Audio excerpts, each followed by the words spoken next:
Today I've got a couple of different foams here, and I want to talk about them and the history of them, and why one has stolen the crown or the title away from the other.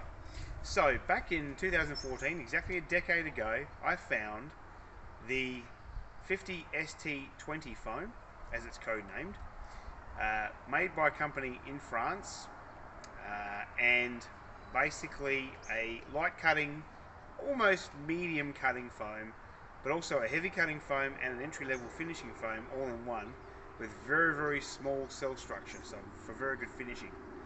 And it's actually made to be for the OEM market, so basically car manufacturers, paint plants, to actually remove wool marks or the sanding marks from dust nib removal on brand new cars on the production line in about 8 seconds, using this pad for 8 seconds in every little area where there's some dust nib removal sanding marks, and be able to use one pad pretty much all day long. It will soften and probably lose 40%, 50% of its original firmness, but it holds enough of it that it just keeps working all day long. And it's a great pad, and I loved it, and I bought hundreds of them off the company.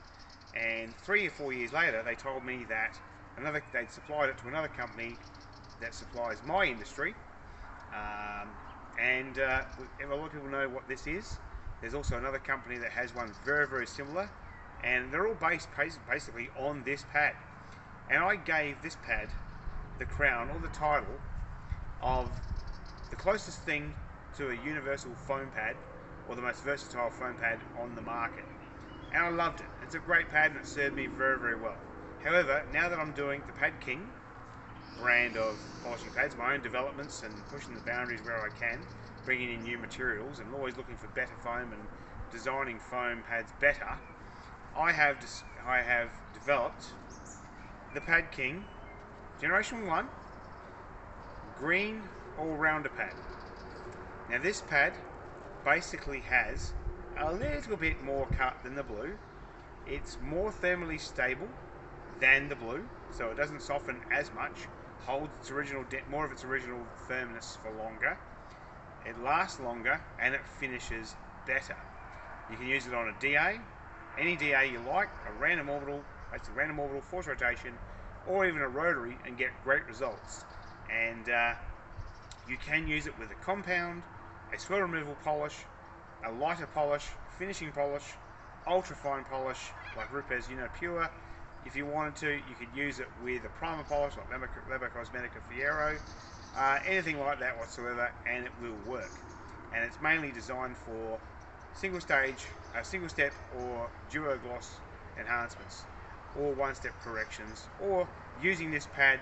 This is a great pad to use after wool to remove any wool marks that might be there and leave an excellent finish, even on a rotary in most cases, if you have the skill level to not leave a hologram. But I've been working on my Celica in here in the garage, and not had basically one single hologram at all. So it's a fantastic pad. I've got 1,000 of these or more coming very soon, hopefully by the middle of the end of this month, in 3-inch, 5-inch, 6-inch, or 80, 90, 130, 140, and 150, 160 millimeter. And I will be working on a Generation 2 version of this with interfacing, so that it's a water, oil, and solvent proof closed cell material, designed to support the foam, so that if you work this really hard and it softens to its maximum reduction level, so how far it does soften, which is not too much, it will support it even more, transfer more power of the polisher to the paintwork for you, and it prevents any opportunity for any solvents in the polishes or compounds from soaking through the foam down to where the Velcro adhesive is, and breaking it down, dissolving it, and having the Velcro come off. So by having a water, oil, and solvent proof closed cell material as an interface, it can't reach down to the Velcro. Plus the Velcro itself, the Velcro adhesive, is 120 degrees Celsius temperature resistant, not 70 like most pads on the market with hot melt adhesive, which can start breaking down and weakening at 45, 50, 60 degrees. We're normally polishing around about the 35, 45 degree mark. Any higher than that, you can get away with it a bit, but 55, 60, you can start seeing swelling issues. with paint, you're overheating it and you're really not cutting it at that point anymore. So this pad really has taken over the crown and the title as the closest thing we have now to a universal foam polishing pad and the most versatile polishing pad I think on the market.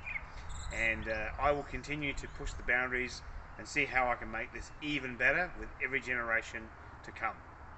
So that is the goal, and I thank everyone who's been supporting me on this journey and this passionate desire and goal to the mission to make smarter designed current technology pads and bring new technology pad materials to the market where I can and when I can.